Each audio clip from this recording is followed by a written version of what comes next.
Today, I'm going to tell you the entire story of how I spent over 2 years of my life attempting to set a world record. Watch how I created a 40 million block perimeter, collected over 15,000 diamonds, and found myself several enchanted golden apples, all while doing it in hardcore Minecraft. Just before we get into the video, I want to tell you about a goal of mine. I really want to be sponsored by Raid Shadow Legends, just for the memes. I don't even care about the money, I just need this sponsorship. However, I got a comment saying that they won't allow me a sponsorship until I reach 500,000 subscribers. Please help me complete this really weird goal of mine by clicking the subscribe button, and let's make this sponsorship happen. So I tried finding who had the current world record for the most diamonds in a single world. The most I could find were a few people who had each built a couple diamond beacons, with over 1,400 diamonds. With a little more research, I found a server called Psycraft that had over 100,000 diamonds.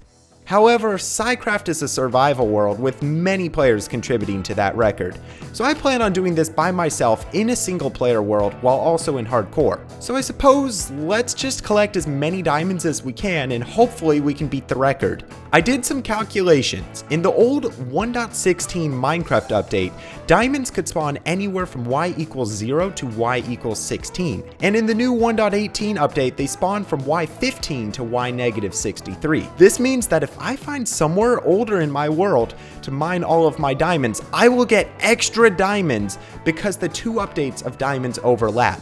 I also heard somewhere that diamonds spawn more often in a desert biome. I don't think that's quite true. However, let's just do our mining in the desert just in case. Now everyone, here is the desert I found. I don't really know how to do it, but I'd like to clear this land in maybe a 400 by 400 block squared bedrock. Let me just do some math on that real quick. Oh my goodness. That would be over 20 million blocks. To understand the true scale of how much that is, let's say I mined 1 block a second without sleeping until I finished. That would take just over 33 weeks of real life time to complete. That shouldn't be too bad because I already spend that much time watching Peppa Pig. Okay. Well, in all seriousness, if I decide to mine this area, I would probably have to drop out of school to do it. To make matters worse, I need to finish this project in 3 weeks. I have a vacation coming up, and if it's not done by then, the video has to be scrapped.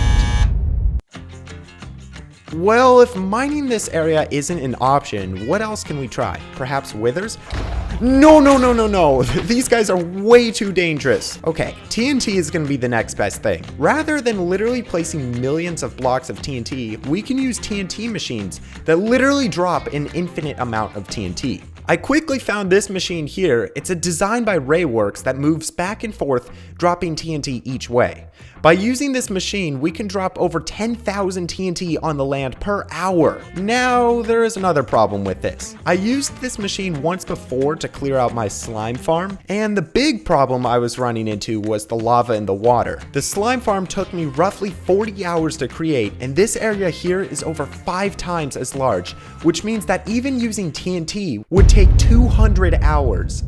Now let's be honest, this is much better on time, but I still don't want to spend 800 in-game days clearing a hole. What if there's a machine that could clear all of the water and lava automatically? And now you're all caught up to the present where I currently am. I just found this crazy machine called a World Eater. This absolute gargantuan piece of machinery can blow up an area 33 by 33 chunks wide, which is just over 35 million blocks in total. The best part about this machine is that it can also clear liquids away as well. Oh, and did I mention that it can get all of this done in about 60 hours? Seriously, that is an insane increase in time, from the original 33 weeks of mining down to just 60 hours. But what I didn't realize is that this machine has one fatal flaw, making it so much harder to build than I expected. Now, how do we build this machine? Well, look at that insane amount of slime blocks. I am so happy that we have this epic slime farm. Honestly, we dodged a bullet there. This one is going to be a little harder. We basically need an entire shulker box of pistons as well as observers. Okay, pistons need redstone, wood, iron, finally cobble. A lot of cobble. Okay, now we just need the observers. These require some quartz, redstone, and more cobble. Perfect! Looking at the rest of these items, I don't think we should have too much trouble gathering them up. Here we are! We got all the materials now and we simply have to build the machine. Let's be honest, building this machine without a tutorial would take weeks. From what I could find, there isn't a great tutorial for this machine, so I think we need to turn to plan B. Lightmatica. Lightmatica is basically a mod that tells you exactly how to place the blocks in the machine layer by layer. I call it the Lego set mod because of how similar it is to building a Lego set by following the steps. I spent the next few hours setting up the machine, and this was actually really satisfying because what should have taken days was condensed into just a matter of hours. Here we are, everyone. I just finished and now it's time to begin running it. Wait! Pause. Remember how I mentioned that this machine has a huge problem with it? Well, I need to clear trenches around the machine all the way to bedrock. We're gonna call this big machine Dwayne Johnson. Okay. For Dwayne Johnson to work, there can't be blocks underneath the actual redstone. And to make these trenches for Dwayne Johnson, we need to build a smaller flying machine that we can call, I don't know, Tom Cruise. Okay, seriously, out of anyone I could have picked, why did I go with them? So I guess we need to get all the materials for this smaller machine. Actually, this was not that hard to collect because most of the items were repeats from the earlier machine. This is the first machine. Let's go. If I just break this block, it all begins. I'm going to just let this machine run and see how far it goes. Okay, so the machine had a bit of trouble. I just need to clear all the floating blocks away. I also want to try to collect all the ores I can. Yo, we're at diamond level. I'm gonna collect all the diamonds I find and I'll let you know what I get. I just found an enchanted golden apple. Haha, that is number 34 for the collection. Well, anyways, I'll keep going and let you know what happens. As the hours passed, the machine got lower and lower. I also started to get a rather large diamond collection. After the first trench was done, we literally have this many diamonds. The second trench was the same as the first. As I ran into lava pools, I also used a trick discovered by SB737 to clear them away. By placing scaffolding on the ground, it's really easy to clear large amounts of lava away. Well, now that's the second trench done, so I guess we can begin on the third side. Okay, these final two sides need to be much larger. Hopefully this machine will work fine. As the hours passed, my collection of ores grew. However, I ran into a massive issue. Holy piglet in a car on a semi-truck. That is a lot of obsidian. Oh, I have to remove all of it. I also need to get rid of all this water. Bro, why is there all of this lava? No joke, I spent about 12 hours clearing this one area of land. There were about 5,000 water sources, 1,000 obsidian pieces, and 25,000 lava sources.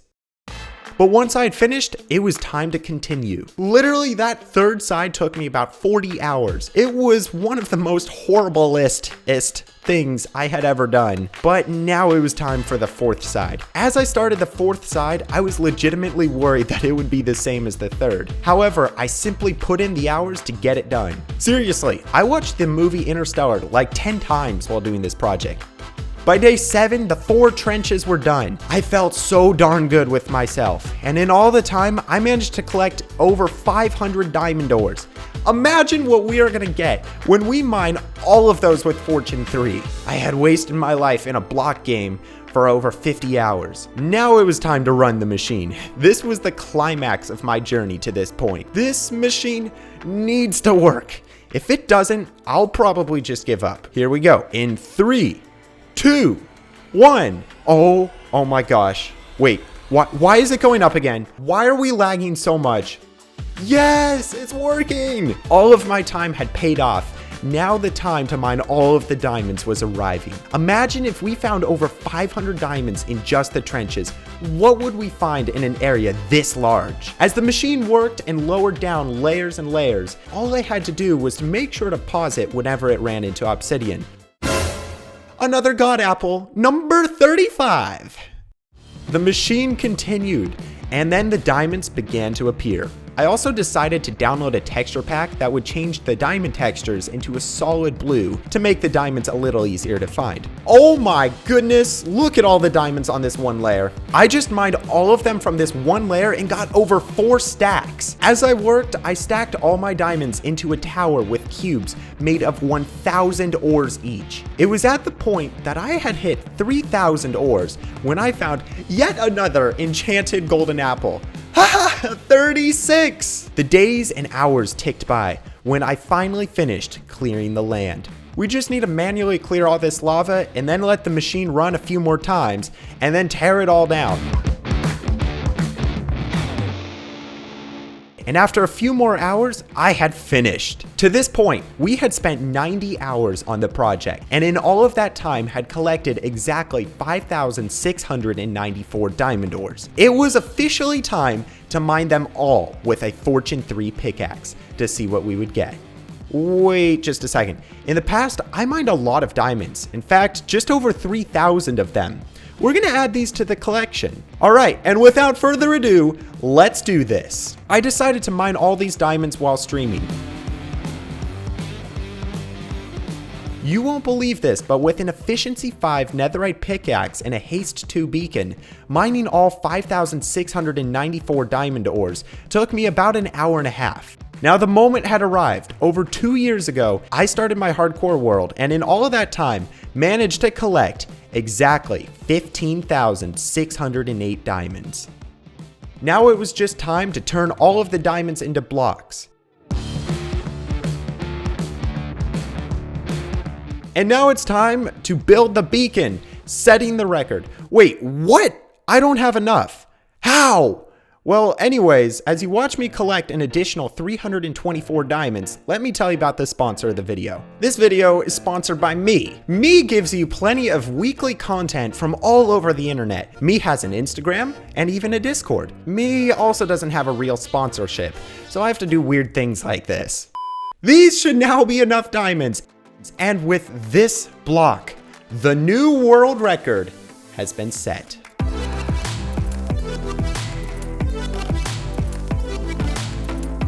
Thank you everyone for watching this far. I seriously hope you enjoyed the video. If you haven't already, please make sure to click the subscribe button to help us reach our goal of 500,000 so we can be sponsored by Raid Shadow Legends.